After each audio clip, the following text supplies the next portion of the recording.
Peace and blessings. Peace and blessings. This is Kevin Huckabee with What the Huck Presents, and I hope all is well with you. Now, let me do this. Trigger warning, trigger warning, trigger warning. This storycast is about mental health and people dealing with their personality differences. Shout out to Mom for that, as usual, because it's only a personality disorder if you allow it to disorder your life. Okay, this episode of Group Therapy is about Major Depressive Difference, also known commonly as clinical depression. Over 21 million American adults are affected by depression each year, and nearly 48 million American adults are being treated for some form of depression. So if you or someone you know are dealing with depression, listen to this and share it, because there are real tools to use in this storycast. And this is what the DSM-5, that is the diagnostic manual that is used in the world of psychotherapy, says about MDD, okay? It's diagnosed when an individual experiences 5 of 9 specific symptoms during the same 2-week period, representing a change in functioning, okay? These symptoms cause clinically significant distress or impairment in social, occupational, or other important areas of functioning. Now, you say, what are the symptoms? The symptoms are these, starting with the 2 core symptoms. Number 1, depressed mood, feeling sad, empty, or hopeless most of the day, nearly every day. And number 2, anhedonia. That is where you have a markedly diminished interest or pleasure in all or almost all activities most of the day. All right. You must also experience enough of the following to reach a total of 5 or more symptoms. All right. First being weight or appetite changes, unintentional weight change of more than 5% in a month, or a decrease or increase in appetite nearly every day. The next is sleep disturbances, insomnia or hypersomnia almost every day. Then you have psychomotor agitation or retardation, which means physical restlessness or being noticeably slowed down that is observable by others. Then there's fatigue, loss of energy. Then there's worthlessness or guilt, feeling of being worthless, or excessive inappropriate guilt nearly every day. Then you have concentration issues, the diminished ability to think or concentrate, or have indecisiveness nearly every day. And then the last one, suicidal thoughts, recurring thoughts of death, suicidal ideation, or a suicide attempt. God bless. I'm not going to talk no more. Let's get into it. This is episode 6, Saturday, Sara, Major Depressive Difference. Saturday, 6:45 a.m. in the Dallas suburb of Garland, Texas. At the apartment of Sara Gooding, the alarm on her phone, that is halfway across the room, is going off. The soothing sounds of chimes can be heard, starting lowly, but slowly gaining in volume. Sara can't help but think, boy, Dr. J knew what he was doing when he told me to change my alarm to something soothing.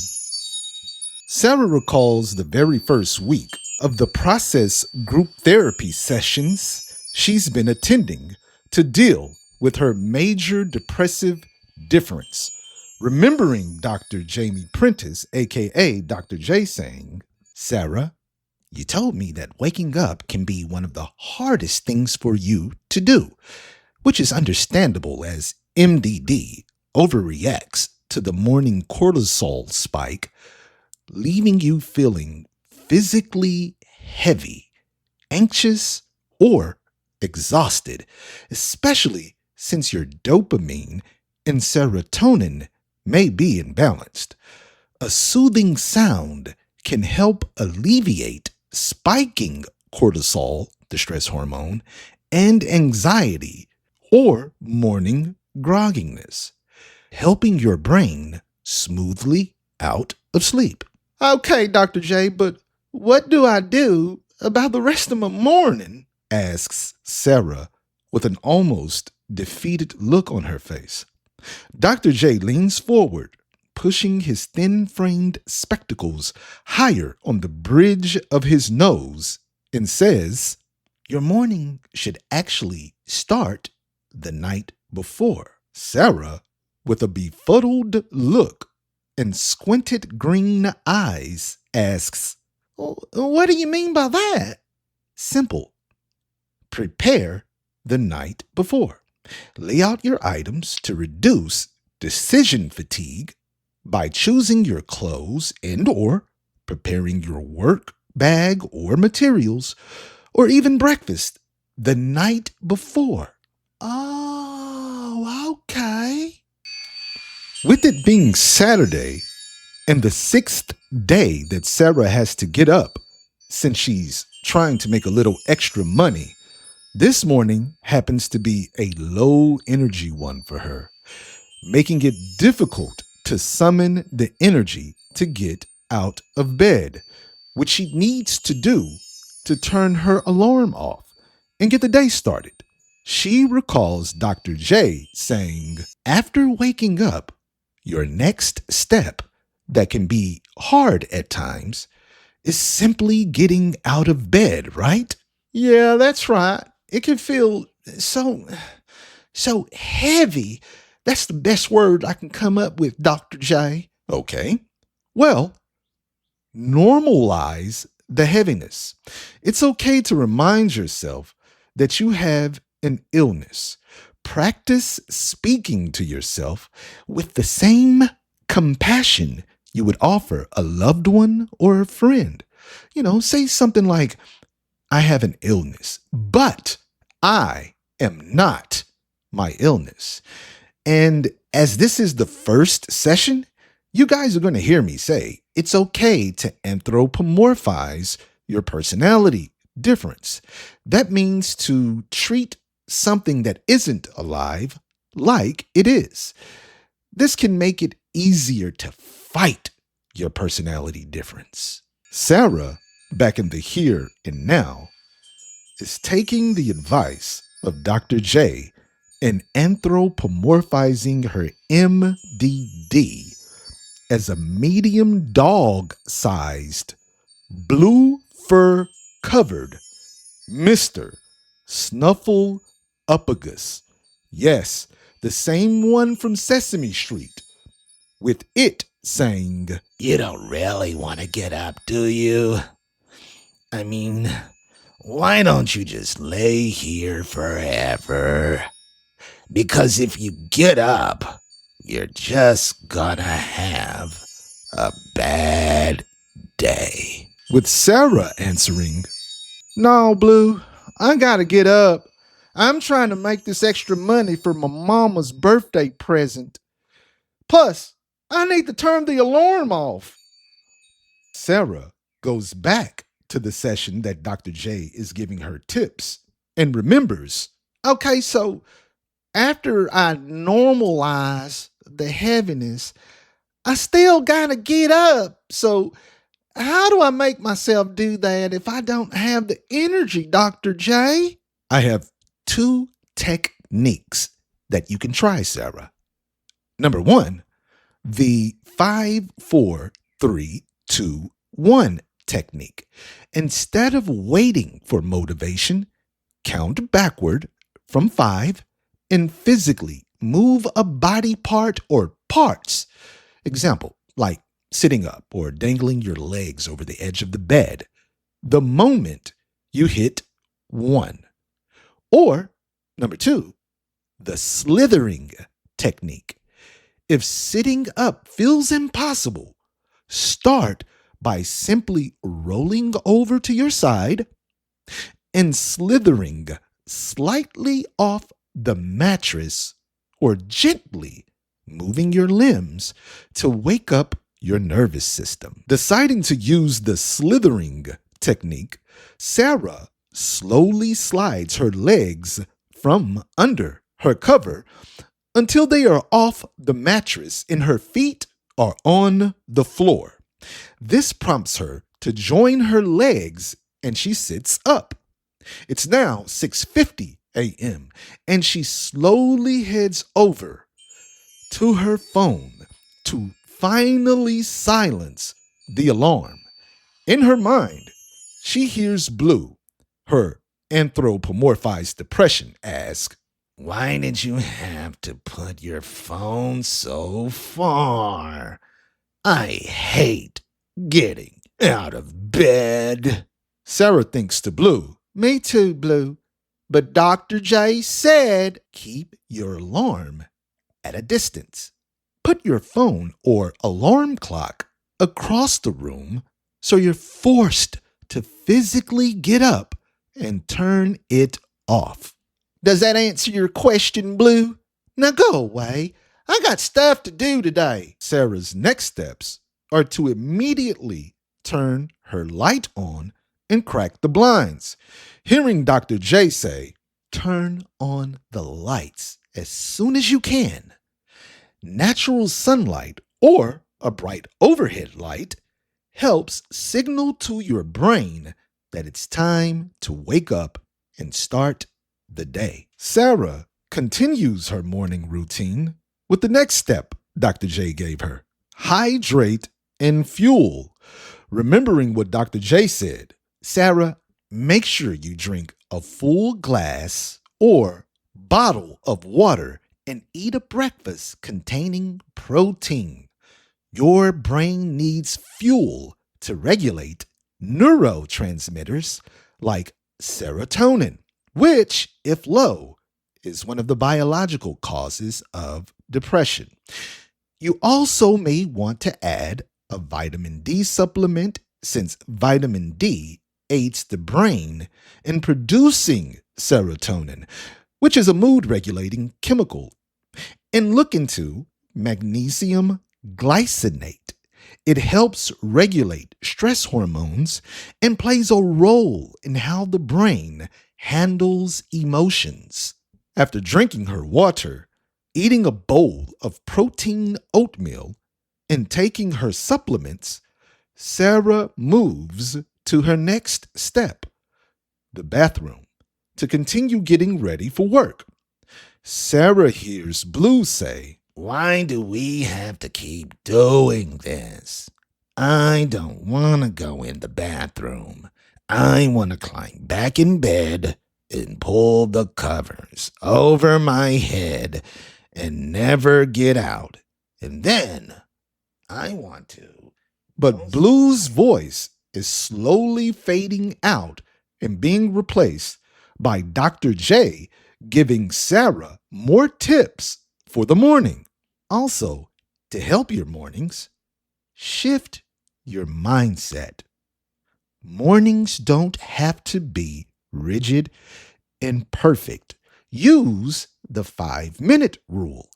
Tell yourself you only have to do a task, for example, like brushing your teeth, for 5 minutes or fixing your hair. Also, simplify your morning hygiene by keeping your hair and or makeup routines to 1 to 2 negotiable steps.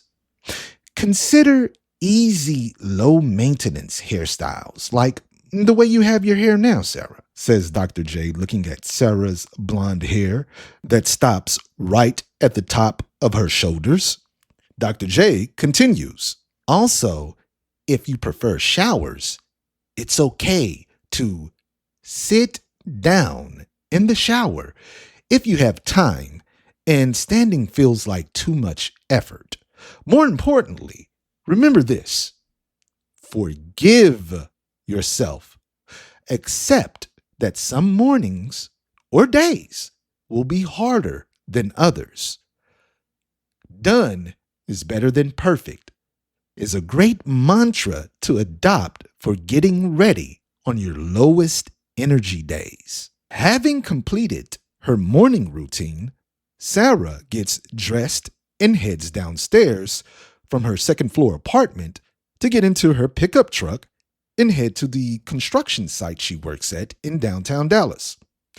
Sara knows that driving can get exhausted to someone with major depressive difference, but she remembers what Dr. J told her. When you have to drive to work, especially on low energy days, there are a couple of things you can try to lower demands on your energy during your drive, Sara. Create a sensory shield. Bright sunlight, heavy traffic, and or loud noises can spike anxiety. Use sunglasses and keep the air conditioning comfortable. Then you can also curate uplifting audio. Listen to upbeat podcasts, engaging audio stories, or a happy music playlist to drown out negative thoughts. Also, sing to a song you really enjoy. Sara, riding with her shades on, is singing along with a hip hop classic that she remembers from a good time in her childhood. Snoop Dogg's Gin and Juice. Rolling down the street, puffing endo, sipping on gin and juice, laid back with my mind on my money and my money on my mind. As Sara is rolling and jamming, Blue, the blue-furred Mr. Snuffleupagus that is her depression anthropomorphized, is trying to speak negatively about driving on the highway as Sara enters onto Highway 75 South to head to downtown Dallas. Blue starts with, "I really hope we don't have a wreck. I just really don't want to do this." But go back home? Blue is drowned out by Sara continuing to sing along to songs from her happy playlist. The next song being Love Fool by the Cardigans. Love me, say that you love me, fool me. With Blue quieted and dismissed, Sara continues her drive, arriving at the construction site she's assigned to safely and on time. As she pulls in to park, another tip from Dr. J comes to mind. Now, Sara, when you arrive at work, adopt a transition buffer. Give yourself a few minutes in the car before walking in to reset your breathing and mentally prepare. You can use the 4-7-8 breathing technique. Inhale for 4 seconds. Hold for 7. And exhale slowly for 8.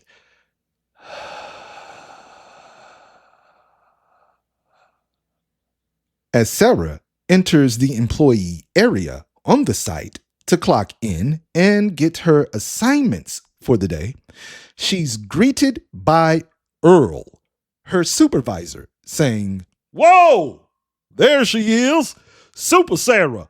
Are you ready for today?" "As ready as I can be, Earl." "That's right. That's how you do it.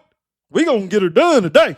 As Sara smiles and looks over her assignments, she can't help but think of what Dr. J told her about coworkers. Sara, try to identify 1 or 2 trustworthy coworkers, supervisors, or safety leads on site who show empathy and can watch your back. As the construction industry is increasingly prioritizing job site mental health, Earl, the site supervisor, is well aware of Sara's personality difference and that she is learning tools to cope with it. Earl has become an on-site ally of Sara, even going so far as to let her know she reminds him of his little sister. Now that Sara has her assignments, she sets off to get her done. Walking to her first assignment, Dr. J's voice is heard in her mind saying, "If you have the time and freedom, prioritize your jobs based on energy. Categorize your tasks by difficulty from easy, moderate, and hard. Knock out the easiest tasks first to build momentum and confidence. This also helps to prevent feeling overwhelmed. Also, control your environment. If your specific tasks allow wearing noise-canceling Bluetooth headphones or earbuds to block out distractions can help you focus. If you have something that helped you drive, listen to it again. One more thing I'd like to suggest. Take short, strategic micro breaks if you feel fatigue or anxiety building. Step away for water or stretch to reset your focus. Back to now on the site. So far, Sara has had a pretty cool day. She's made it through the first few hours and lunch, but it's now 3 p.m. and there are 3 more hours left, and Blue has decided to return. You know what? I just don't feel like doing this anymore, Sara. I'm tired. It's hot, and there's just a lot of stuff going on. I just want to go home and get into bed. But as Sara is hearing Blue's complaints, she also starts to hear Dr. J saying, "Grounding techniques can be your friend, Sara." You mean like that 4-7-8 breathing thing? Yes, that's one. And there are more, like anchoring statements. Ground yourself with facts, like whisper or mentally list your name, where and when you are. Or there's clench and release, where you tightly squeeze your fists or tense your shoulders together. Hold for 5 seconds and consciously release the tension or anxiety as you release your fist or shoulders. And one more breathing technique called belly breathing. Place one hand on your chest and one on your belly. Breathe deeply so your belly pushes your hand out while keeping your chest relatively still. Back at the site, Sara has chosen a combination of the 4-7-8 breathing technique and the clench and release, quieting Blue for the rest of her workday. And there it is, episode 6 of Group Therapy, Saturday. Sara, Major Depressive Difference. Did you catch those tools? If you didn't, you can always go back and listen to them for in-depth information. Right here, I'm just going to run them down for you, okay? And I'm going to start with prepare the night before to reduce decision fatigue in your mornings, all right? Have a soothing sound for your alarm because you don't want to shock your brain awake. You want to gradually help it wake up without spiking negative cortisol, okay? That's the stress hormone. And normalize the heaviness, okay? Depression can feel literally heavy on you. It is okay to remind yourself, hey, I have an illness, but I am not my illness, which leads into anthropomorphizing your personality difference, which is something that, I do with my own ADHD. Like I said before, my ADHD, I anthropomorphize it as Debo from the movie Friday, the bully, Because what happened to the bully? You got to stand up to a bully. He got knocked out, right? So anthropomorphize your personality difference. It's not the only tool, but it is a tool that you can use to help you fight, okay? Because look, personality differences are basically a thorn of the flesh. Yes, I'm finna go there. I ain't trying to force Jesus on you because Jesus ain't forced himself on nobody. But a thorn of the flesh is given to you by Satan. So basically, when you fight against the thorn of your flesh, you're fighting against Satan. All right, let's keep this thing moving. The 5, 4, 3, 2, 1 technique. If it is hard for you to get out of bed, instead of waiting for motivation, count backward from 5. And by the time you hit 1, move a body part or a couple of body parts. All right. Now, if that might be too hard, try the slithering technique. It's where you simply roll over on your side and slither slightly off of your mattress, like almost like you're doing a shimmy. And the alarm. Keep your alarm at a distance to where you have to get up and turn it off. And notice in the story, she didn't start scrolling or looking at social media or emails. Avoid that early in the morning because you might come across something that spikes negative cortisol. Like I said before, that is the stress hormone. You don't need that in the mornings. Also, turn on the lights. Turn on the light. No, I'm just playing.